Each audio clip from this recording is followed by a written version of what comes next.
lots of recruiters are adopting AI, all different types of technology, but not all of them are using that to leverage revenue generation. Everyone wants the person at the top that's like the high performer of high trust, and no one wants the low performer of low trust. We have high performers of low trust, people that are really good at recruitment but don't give a shit about anyone else. Let's give him a couple of rookies and he'll teach them. But Dave doesn't care about other people, and I think that's the bit where we often get it wrong. Ends up, who likes being controlled by another human? Like, absolutely no one, right? Stop trying to control people, control the process, and not letting things slip.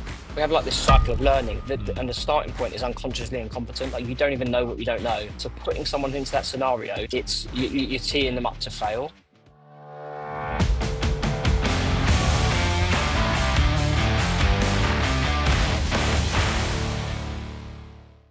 How to develop high-performing recruiters and managers in 2025 and beyond. This is going to be a real masterclass in training and development. Here with Jamie Burrows, trainer and coach. I've been doing this for over 5 years now. Welcome, Jamie. Thank you for having me. So what we're going to learn today is how to develop rookie recruiters into confident, productive billers, what makes a billing manager, and why most agencies get that wrong, and why high-performing recruitment teams are built through training, not just hiring. So yeah, a lot to dig into. And so to kick off, Jamie, you obviously saw a gap in the market. Could you talk us through, what you'd seen before you started the business and the problem you're trying to solve and what you do? So I think even before I worked in recruitment, I worked in sales and worked in retail. I've always been like fascinated, and then I suppose that fascination probably became an obsession of like with people and communication and what works and what doesn't work, and why that process leads to a sale and that doesn't. So that's probably like some of that kind of stuff. And then starting into recruitment, there was the first business I worked for. It was a big sales floor, 60 odd people, and some people would come in and do very well and make lots of money, and other people would fail miserably and be sacked very, very quickly. And so I suppose in that business, I started to focus on what's that person doing? What are those people doing? And then latterly, like, had a similar journey to lots of people, worked my way kind of through the ranks, eventually found myself in a non-billing role, but had some of that responsibility for getting other people to bill.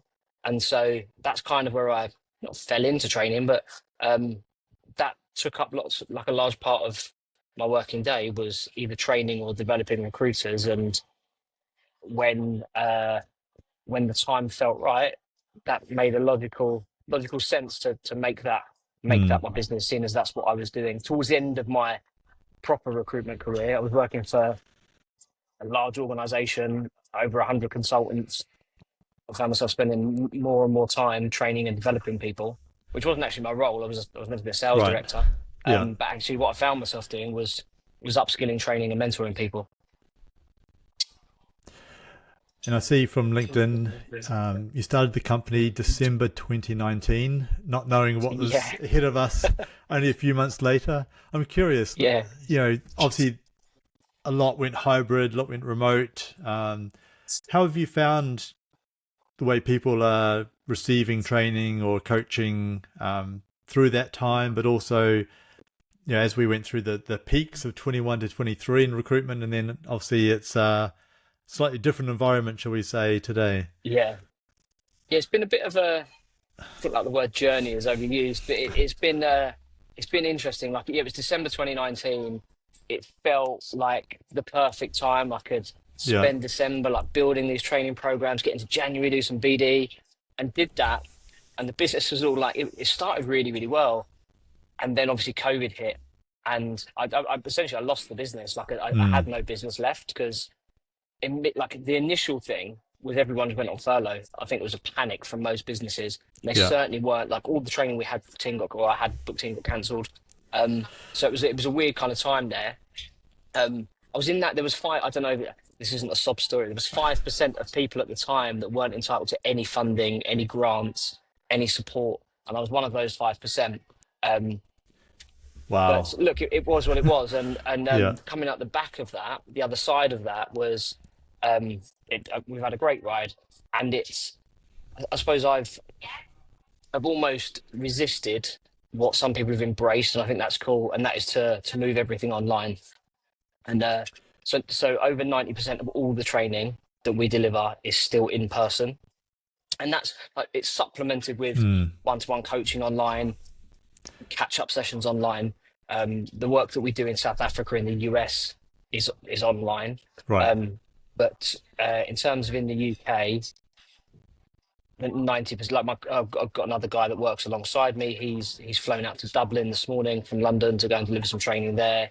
I was in Edinburgh for a couple of days last week. I've been in Bournemouth last week, Newcastle. So it's we did and the reason for that is not because I love visiting far-flung cities in the UK. It's because I truly believe that the impact of training in person is greater. So yeah, that's kind of where we got to where we are now. Yeah, I think that presence, it just makes that impact so much greater, and the learning, I'm sure, is much higher as well. You talk about building big billers. I'm curious to kind of hear a bit more about that. So what actually makes somebody a top performer, and how much is teachable versus how much is kind of their DNA? I think you've probably got like high performance traits, and there's people that maybe are naturally high performers. I don't. Apparently, there's like 250,000 recruiters in the UK and Ireland. They don't all have high performance traits, that's for sure. There's probably a portion of those that do, they're natural born killers that learn very quickly, can influence other people, can communicate effectively, and that's amazing. But the rest probably don't have that. I think it's a really small portion. So therefore it has to be teachable, because Sure. it's more than that small group that are performing well in our market. I think in terms of what are the things that they do very well, I think the first thing is just how they treat their time, and it's probably the single biggest thing that I get asked about, which is like it gets called time management, but I think it's more than that. It's probably like discipline, priority management, Focus management almost, isn't it? Yeah, absolutely. Yeah. Yeah, and being able to like people talk about their priorities, and I think if that's a plural, then it's probably wrong. Like because if everything's a priority, then nothing's a priority, right? So there's definitely that piece in there of treating your time like it's money. That's a trait or a behavior that we see, or something that's teachable, of how you organize yourself and your priorities, your focus, all that sort of great stuff. Yeah. I think this job's hard, right? Recruitment, and it's full of rejection, and people let you down, and they tell you porcupines and all that kind of stuff. So I think like the resilience piece, the being able to bounce, you talk about bouncing back, but actually bouncing forwards. I think that's a habit that is teachable. And then the other thing is being able to lead a conversation, and having a process or a structure for how you lead a conversation, that it's not it's the opposite of like winging it. And I think all of that stuff is teachable, and the people that do very well have that. There's a consistent theme that I manage my time effectively, I'm resilient, I bounce back, I don't let the lows get me too low, and probably don't let the highs get me too high, but I have a structure for how I operate. So if someone gives me an objection, I've got a structure for how I deal with that. When I go into a sales conversation, I've got a structure for how I deal with that. And so I think those are the things, and I think all of those are teachable. Yes. Now, I see you've got on your website really structured training paths for rookies, for billers, and for billing managers. Where if I'm thinking, well, my team are not really performing, what might I be doing wrong in terms of my own current recruiter development, and what, I guess, how would you kind of speak to me in terms of moving forward? I think the first thing is what's the process at the moment? Is it a one size fits all? Because actually not everyone needs training.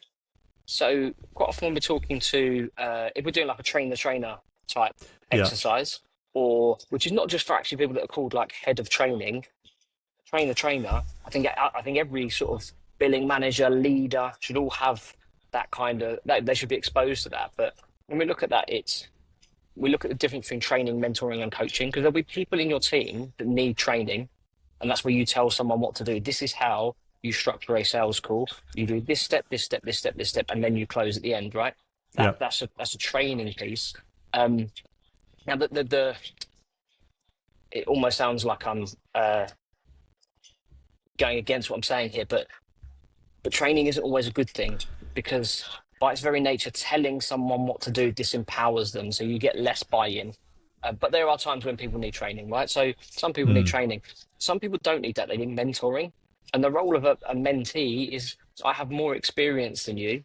Like I'll show you and tell you what I know, and then you can take from that what you will. So being able to identify between those two things, does this person need training? Do they need mentoring? Or do they need some coaching? And coaching as a concept it's an equal partnership. I can have a coaching conversation with someone, a junior that's in my team. I should be able to have a coaching conversation with one of my peers or even with my boss. And it's an equal partnership where it's my job as a coach is just to ask really good questions to get that person to think and hopefully produce their own solutions. Where so like training is maybe disempowering. This is the complete opposite. And there'll be lots of people listening to this that will know, oh yeah, when I make it feel like it's their idea, they buy into it and they do it. That's that, but it's a more structured way of doing that, I think. Brilliant. Yeah, I love that mindset, and the different ways to think about development. And talking about development at stages, where do you see, or what do you see as the biggest mistake agencies make when they're onboarding new rookie recruiters? I think probably confusing onboarding with actual training. Right. And the onboarding can often, like when it's done poorly, can be, this is Dave, he's really good, sit next to him, shadow him today and see what he does, and then just try and copy it. But we have like this cycle of learning, right? So and the starting point is unconsciously incompetent. Like you don't even know what you don't know. So putting someone into that scenario, it's you're teeing them up to fail. The other bit is like information overload, I think, right? And just giving like, here's all the stuff that you need to know. Now run with it and copy Dave and go and do what he does. And I think that's where it goes wrong. Whereas probably what it should look like is, over a 12-week period, this is what I'm going to teach you, and this is where you're going to be at the end. This is where we expect you to be at 6 weeks. We expect you to be at 4. These are the skills and the habits that we expect you to have at all of these milestones, and this is how we're going to measure it. And if you've got that, and we all know what good looks like at the end of week 1, 2, 3, 4, up to 12, and we know what the key metrics are, KPIs, whatever you want to call them, that we expect you to be hitting along the way, that's where we've got, that's the stuff that works, the stuff that lands. Right. And when you go in to see, even historically, if you think of some of the bigger organizations that have a phenomenal track record of training rookies, grads in our industry, they didn't information overload and say, watch Dave. They would have put people through a really structured program. And just because Hayes have got however many thousands of people and big teams, you can still replicate that in a 10-person business.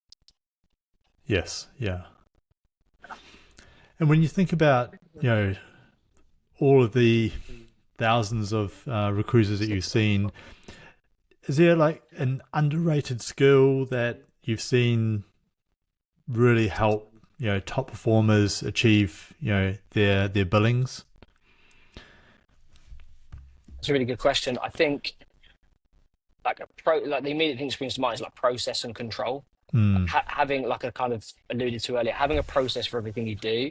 So knowing when I go into a sales call, this is the process. That again, like when someone says, I'm not looking for a job, like I've got a process for what happens there. When someone says, my boss has offered me more money, like I've got a process for that.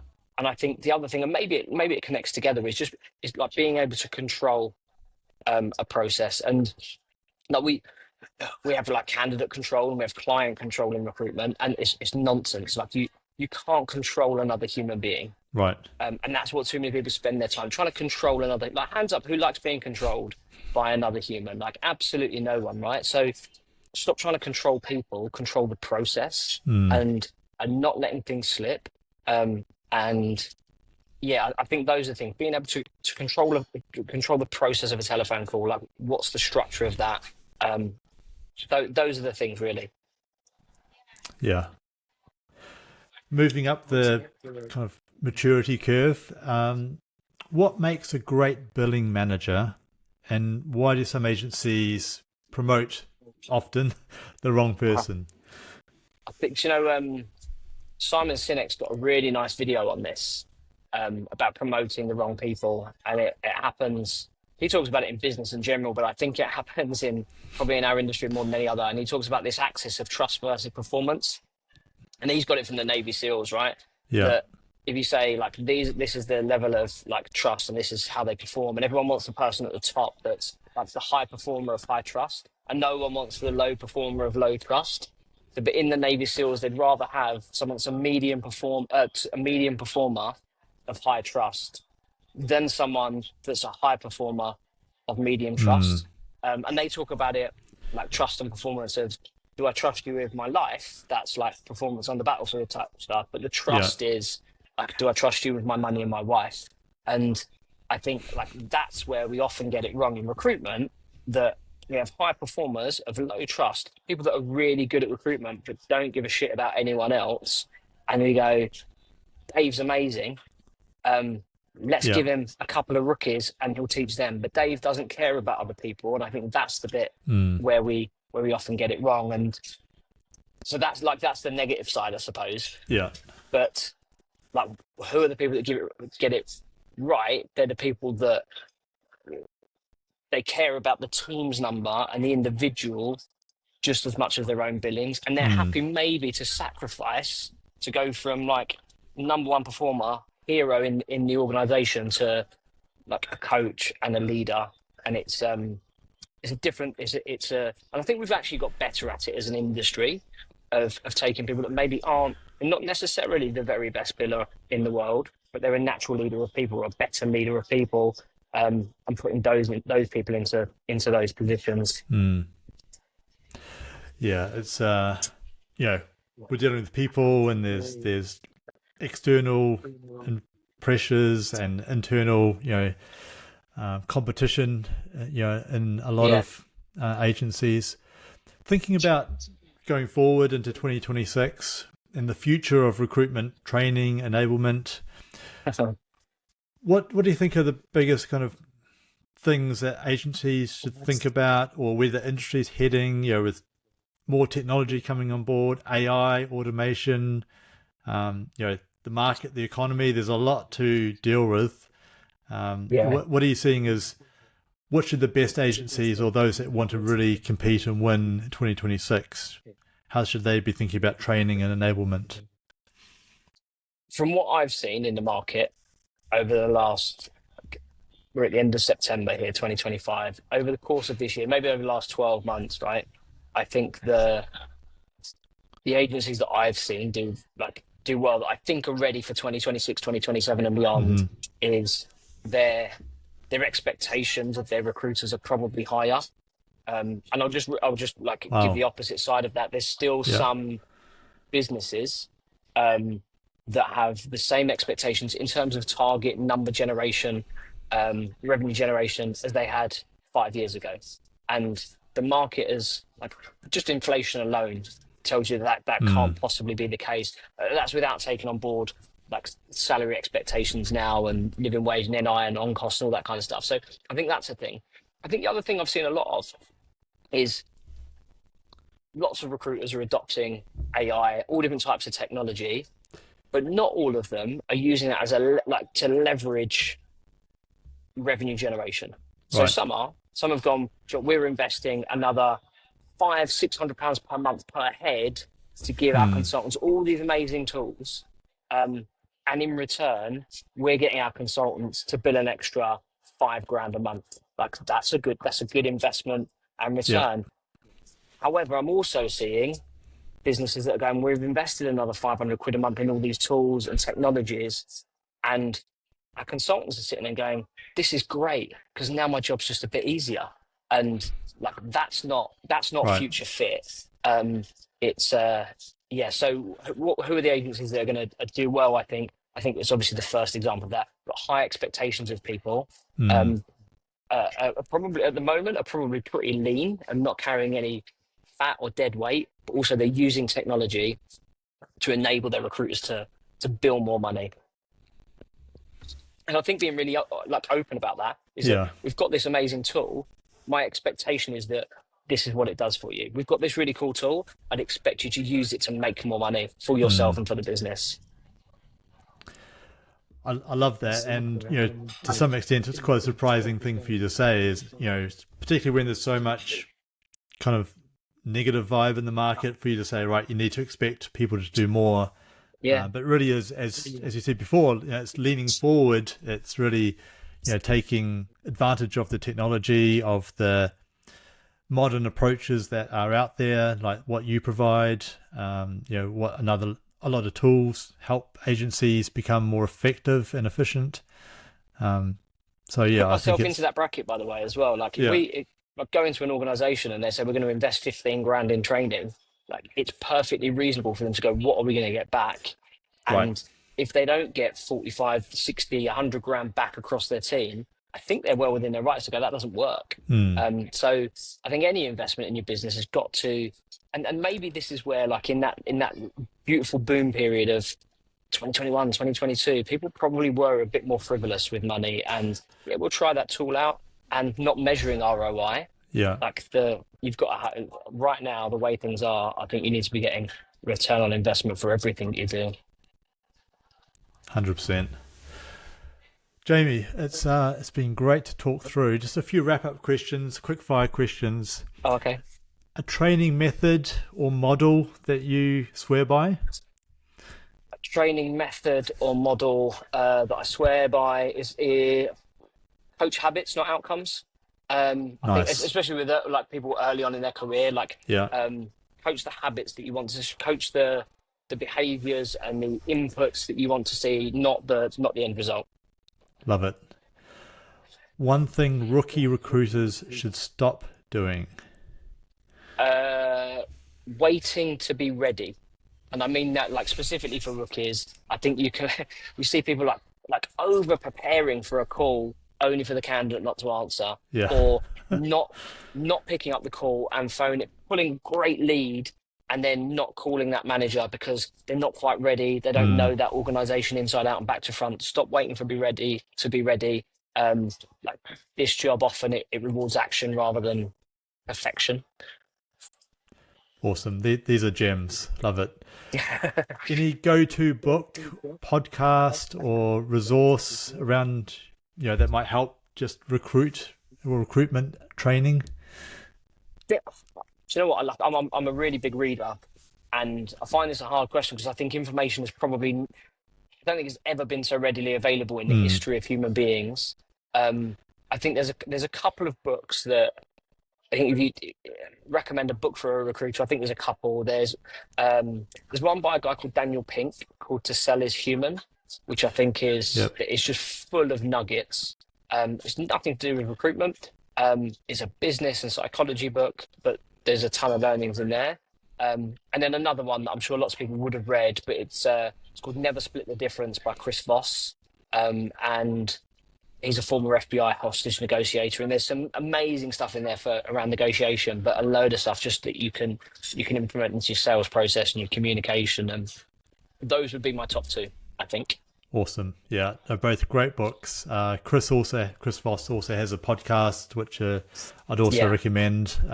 But yeah, both brilliant books. And I think we are at time. Before we go, how should people reach out to you, find you?